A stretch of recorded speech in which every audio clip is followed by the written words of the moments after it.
Party के प्रदेश के नेता हैं कौशल राय जी।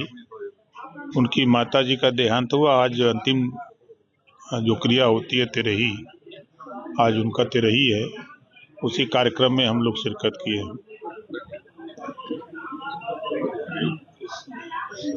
इससे अलग राजनीति की अगर बात की जाए तो आज मल्लिकार्जुन खड़गे का बयान आया है। उन्होंने कहा है कि कांग्रेस ने जो है या सोनिया गांधी सरकार या यूपीए सरकार ने जनता के अधिकारों को मजबूत किया, चाहे आरटीआई हो, मनरेगा हो, आरटीई हो, भूमि संरक्षण अधिनियम हो, जनता के अधिकारों को मजबूत किया, जबकि भाजपा सरकार ने जनता के अधिकारों को कमजोर किया है।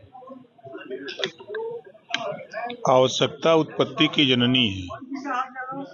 कांग्रेस के समय जिस चीज की आवश्यकता थी उसकी पूर्ति कांग्रेस ने किया। आज एनडीए की सरकार है। एनडीए की सरकार में और कांग्रेस की सरकार में उस समय सिंगल सड़कें थी, फिर डबल हुई, 4 लेन हुई, 6 लेन हुई। आज एक्सप्रेसवे हो रहे हैं, बन गए 22 एक्सप्रेसवे बन रहे हैं। अगर एयर कनेक्टिविटी की बात करें तो कांग्रेस के जमाने में कुल मिलाकर के यूपी में 2 कनेक्टिविटी थी, आज 24 कनेक्टिविटी हो गई। रेलवे की बात अगर हम करें तो उस समय सिंगल अगर लाइनें थी तो आज उसका दोहरीकरण हो रहा है। स्टेशनों की बात करें तो स्टेशनों का सौंदर्यीकरण हो रहा है, विस्तारीकरण हो रहा है, प्लेटफार्मों का विस्तारीकरण हो रहा है। तो किसी क्षेत्र में आप जाएंगे, हर क्षेत्र में काम हो रहा है। अब कांग्रेस को 2047 तक सिर्फ एनडीए सरकार का विरोध ही करना है और कुछ करना नहीं। दिग्विजय सिंह ने आरएसएस और बीजेपी की तारीफ किया, कहा है कि संगठन की तारीफ किया है। जिसके बाद कांग्रेस के ही नेता है त्रिभुवन सिंह देव, उनका बयान आया। उन्होंने कहा है कि हमें किसी संगठन से सीखने की जरूरत है, सीखना बुरी बात नहीं है। देखिए, दिग्विजय सिंह जी ने जो बात कही है, धरातल पर वो देख रहे हैं कि आरएसएस धरातल पे काम कर रहा है और कांग्रेस पार्टी के लोग दिल्ली में बैठ के काम कर रहे हैं।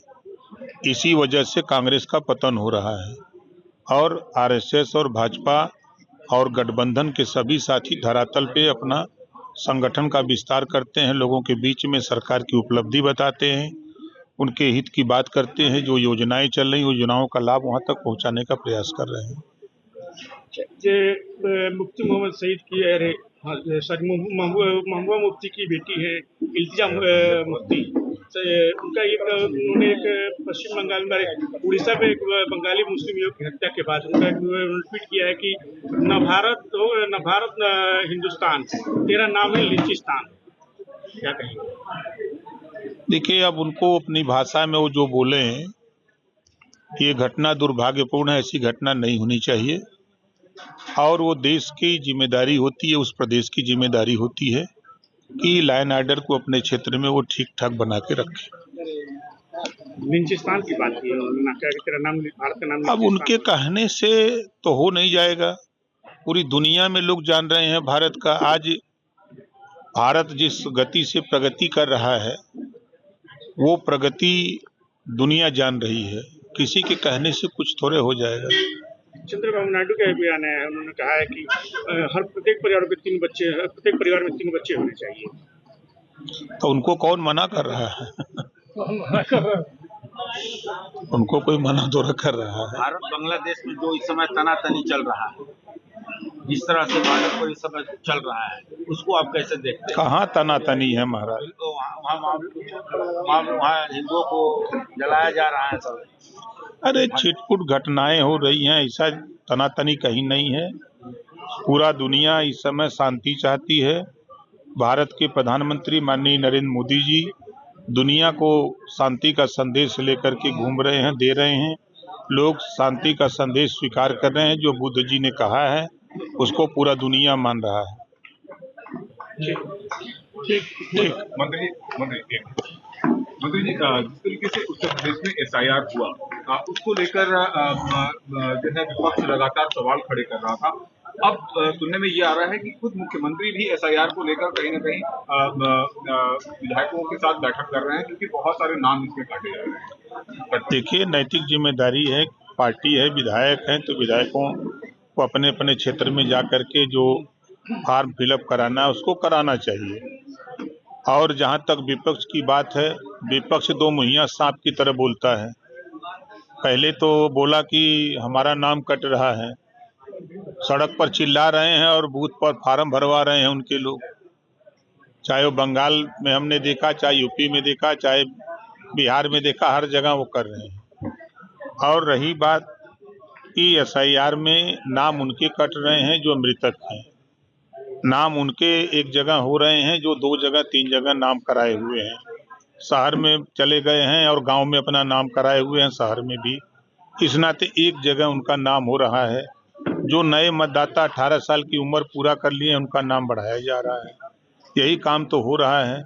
अखिलेश यादव ने ट्वीट किया है कि मुख्यमंत्री ने कहा था कि 4 करोड़ मतदाताओं के नाम कट रहे हैं, अब 2.5 करोड़ के आसपास कट रहे हैं। ये 1,11,000 शुभ संख्या, ये कहाँ गए मतदाता, कहाँ से आ गए या कहाँ गए? देखिए 25 करोड़ आबादी है। अब जिलेवार अगर हम बात करें या विधानसभा वार बात करें तो हमारी विधानसभा, हम जहाँ से विधायक हैं जहूराबाद से, समझिए कि वहाँ 10,234 लोगों की डेथ हुई है एक्यूरेट। अब 403 विधानसभा है। हमारे यहाँ करीब 25,212 लोग पलायन कर गए हैं। पलायन मतलब कि वो या तो शहर में चले गए हैं या तो प्रदेश छोड़ करके चले गए हैं। हमारे यहाँ करीब 5,500 के ऊपर ऐसे मतदाता हैं जो उनका नमवे नहीं मिल रहा है। उनको बहुत खोजा गया उनके पते पर, लेकिन नहीं मिल पा रहे। अखिलेश यादव ने साफ कहा है कि क्या मुख्यमंत्री ने कहा है कि 4 करोड़ मतदाताओं के नाम कट रहे थे, जब अब जो फाइनल लिस्ट आई है उसमें 2.5 करोड़ के करीब मतदाताओं के नाम कट रहे हैं। तो 1 करोड़ 1 लाख मतदाता कहाँ से बढ़ गए? भाई देखिए, जहाँ नहीं, कहाँ से बढ़ गए? हम अपनी विधानसभा की बात करें, जब सूची जारी हुई थी तो उस समय 53,888 ऐसे मतदाता थे जिनके यहाँ तक कोई पहुँच नहीं पाया था। न BLO पहुँच पाया था, न पार्टी के नेता पहुँच पाए थे। फिर जब डेट बढ़ा है 14 दिन का, तो उसमें वहाँ तक जाके पहुँचे हैं। अभी हमारी विधानसभा में जहूराबाद में अभी लगभग 2,500 के आसपास ऐसे मतदाता हैं जहाँ तक नहीं पहुँच पाए हैं। अच्छा, जिस तरीके से ब्राह्मण विधायकों ने बैठक की, उसको लेकर प्रदेश अध्यक्ष जो पंकज चौधरी है, उन्होंने दूसरी बार चेतावनी जारी किया है कि भारतीय जनता पार्टी सर्व समाज की पार्टी है, लिहाजा ऐसी बैठकें न की जाए। क्या कहना चाहिए? अब देखिए, उनका अपना मत है, उनकी पार्टी है, उनके विधायक हैं, तो वो अपना संदेश दे रहे हैं। स्वाभाविक है कि जब कोई भी कार्यक्रम होता है, कोई आयोजन होता है, तो लोग अपने जातियों को पहले बुलाते हैं भाई। अब हितनाथ न बुलाए जाएंगे। तो ब्रिजभूषण शरण सिंह ने कहा कि इसमें कोई बुराई नहीं है, अगर क्षत्रिय महासभा की बैठक हो सकती है तो ब्राह्मण सभा की क्यों नहीं? बिल्कुल हो सकती है।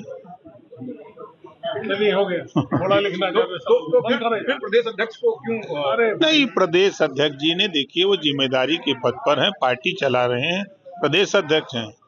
उनका अपना मानना है कि इस तरह की बैठकें जो पार्टी के चुने हुए जनप्रतिनिधि हैं, उनको उन्होंने कहा है कि ऐसी बैठकों को अगर करना है तो वो संज्ञान में प्रदेश अध्यक्ष के या जो संगठन मंत्री है उनको संज्ञान में लाके करना चाहिए। लेकिन समाजवादी पार्टी के नेता, जो बड़े नेता हैं, वो ये कह रहे हैं कि ब्राह्मण विधायक कहीं न कहीं बीजेपी में नाराज चल रहे हैं, लिहाजा उन्होंने बैठक की, ऐसा उनका आरोप। समाजवादी पार्टी के पास कोई काम तो है नहीं। एक ब्राह्मण बताइए जो नाराज हो। एक ब्राह्मण बताइए जो कोई नाराज हो।